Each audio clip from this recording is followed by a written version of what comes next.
Whether it's bus, tram, or train, whether rural, historic, urban or futuristic, the most rapid changes we see to our urban fabric are not ones that come via decree from the UK Parliament. They are decisions made by overstretched city and local authorities.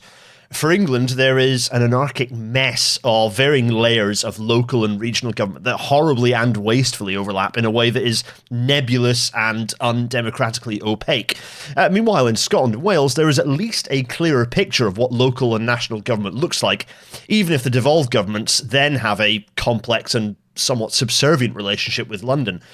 Tomorrow, elections are happening across the UK that touch almost all layers of government in England, Wales, and Scotland. Yet in the UK, the Westminster establishment has always infantilized local elections.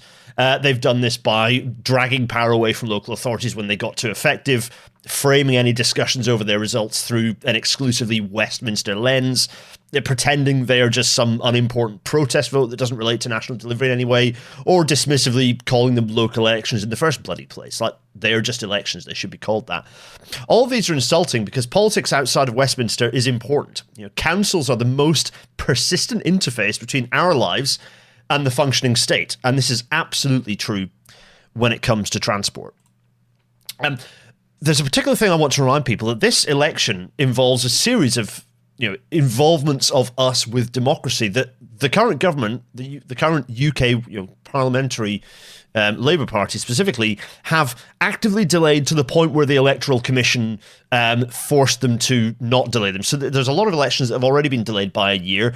The Labour Party, the current government, were trying to delay them another year because they know they're going to go very badly, to the point where, the Electoral Commission put out this statement. Commenting on the potential postponement of local elections in May 2026, Vijay Rangarajan, Chief Executive of the Electoral Commission, said, "We note the government's statement in Parliament on 18th December inviting councils to raise capacity concerns and seek to postpone elections in May 2026. We are disappointed by both the timing and substance of the statement. Scheduled elections should, as a rule, go ahead as planned and only be postponed in exceptional circumstances. We are concerned by the possibility of some council elections in May being postponed, and even more by any further postponement to those which have already been deferred from 2025. As a matter of principle, we do not think that capacity constraints are a legitimate reason for delaying long-planned elections. Extending existing mandates risks affecting the legitimacy of local decision-making and damaging public confidence. There is a clear conflict of interest in asking existing councils to decide how long it will be before they are answerable to voters." So, I think that's a pretty clear-cut statement of grim undermining of democracy that we see there. That's the level of contempt with which Westminster holds any level of any level of sort of election below parliamentary general elections. So, tomorrow's local elections cover urban boroughs, unitary authorities, county councils and district councils across England. Well, specifically, as well as 6 London local authority mayors. No, I don't know what those are for either. There will be 32 London boroughs covering 1,817 councillors. There will be 32 metropolitan boroughs around England covering 1,419 councillors. There'll be 18 unitary authority council votes covering 568 councillors.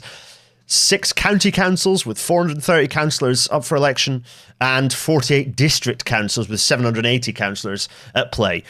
What a confusing mess. It's very confusing, folks. Crucially, though, they also, of course, cover what are absolutely not local elections. They are national government elections in Scotland and in Wales.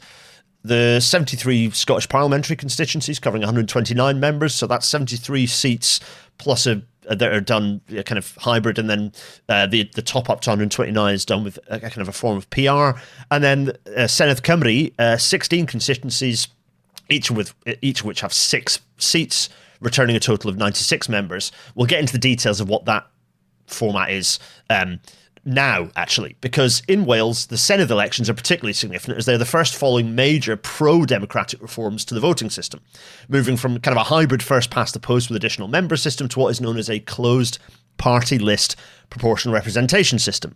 It's perhaps not as I'm already seeing in the chat people are moaning about the system. It's perhaps not as democratic as the single transferable vote system. See, I can't even say it, the single transferable vote system, but it's certainly a step forward. So yeah, 16 constituencies, which are each a pair of combined Westminster constituencies, which is a good thing. Let's not create new boundaries, of which there are 32 in Wales, by the way. So each of those 32 has a partner.